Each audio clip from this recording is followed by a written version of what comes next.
Komentuhan lang natin itong video na ito mga kaibigan at tinatanong po ito si Amy Duterte kung anong masasabi niya sa sinabi po ni FL Lisa na hindi po niya pinipigilan ang pagpunta ni Amy Duterte every Sunday pag meron pong family affair. Ang sabi po ni FL, kanya nga pong ini-invite si Amy Duterte. At ang sabi po ni FL, sino ba naman ako? Yan, isa lang daw siyang outlaw. No? So dito po mga kaibigan, FL Lisa, alam po niya kung saan siya dapat na mag-stand. Pero, lumalabas mga kaibigan na si Amy talaga ang umiiwas. Panoorin po natin ang video. Bakit sabi po ni First Lady Lisa? Kasi hinahanap daw kayo ng nanay nyo dun sa mga Sunday lunch o Sunday dinner ba yan? Lunch, So yeah. sabi ni First Lady, sister, outlaw lang naman ako. Ano naman yung kapangyarihan ko na pagbawalan na dumalo sa mga Sunday get-together si Senator Amy. Totoo. Hindi ako pumupunta kasi umiiwas ako. Feeling ko hindi ako masyadong welcome na aalangan ako. Kaya mabuti nang umiwas. Iwas. Diba? O, di ba? Umiiwas po siya. Kasi po, meron po siyang masamang tinapay. Umiiwas siya kasi nagigilty siya. At umiiwas siya dahil masama ang loob niya kina PBBM, kina FL Lisa. Umiiwas siya kasi siya yung may problema. Ay wala pong problem sina PBBM at saka si FL Lisa sa kanya. Kayang-kaya ng mag-asawa, ng first couple, na makasama siya sa isang okasyon. Pero si Amy, hindi po niya kakayanin kasi siya po yung may bitterness. Siya po ang may sama ng loob. Kaya hindi po niya talaga kakayanin. Kaya kita niyo, sabi niya, talagang umiiwas siya. Na hindi siya pumunta kasi, anong sabi niya, mga kaibigan, gina-justify pa niya yung kanyang hindi pagpunta. Ang sabi niya na iilang daw siya kasi alam daw niya na hindi siya welcome. Hello?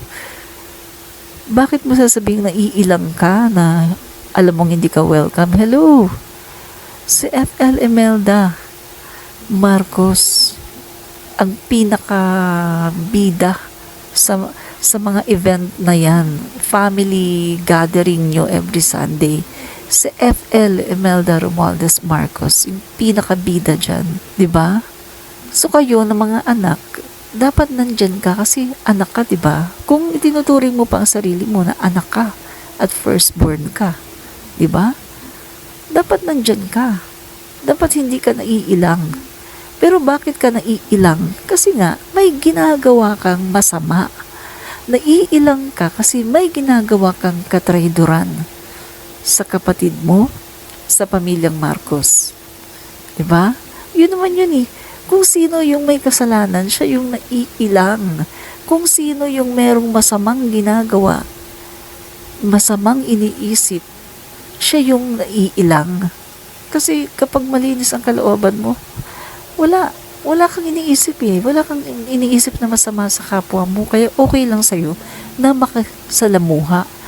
Pero dito sa case ni Amy, siya kasi yung merong bitterness. At siya kasi yung merong masamang tinapay.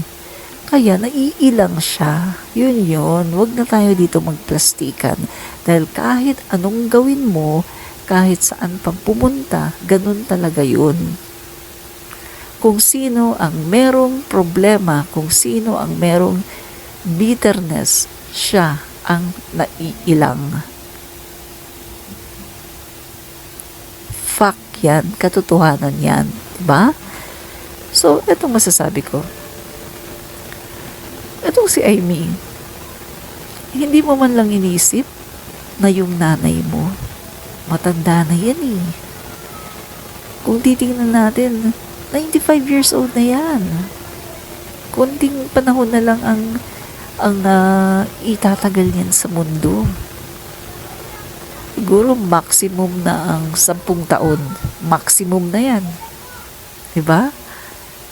95 na siya ngayon. Kung magkakaroon pa siya ng another 10 years, edi 105. Pinaka-maximum na yan. Oh.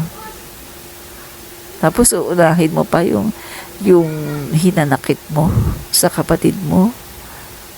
sa sister-in-law mo, uunahin mo pa yung iyong politika. Akala ko ba professional ka? So dito mga kaibigan, yung sinasabi nitong mga maka-Aimee pa rin, yung hindi pa rin binibitiwan si Aimee, sinasabi na, ay nag-uusap naman yan. Ay huwag kayo masyadong harsh kay Aimee.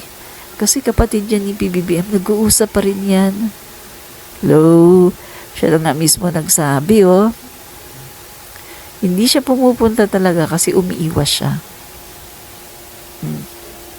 So, ibig sabihin, bakit ka umiiwas? So, hindi na lang politika. Yung ginagawa mo ngayon, hindi na politika yan, kundi personal. Meron ka na talagang personal na issue na galit sa first couple. Hindi na yan politika.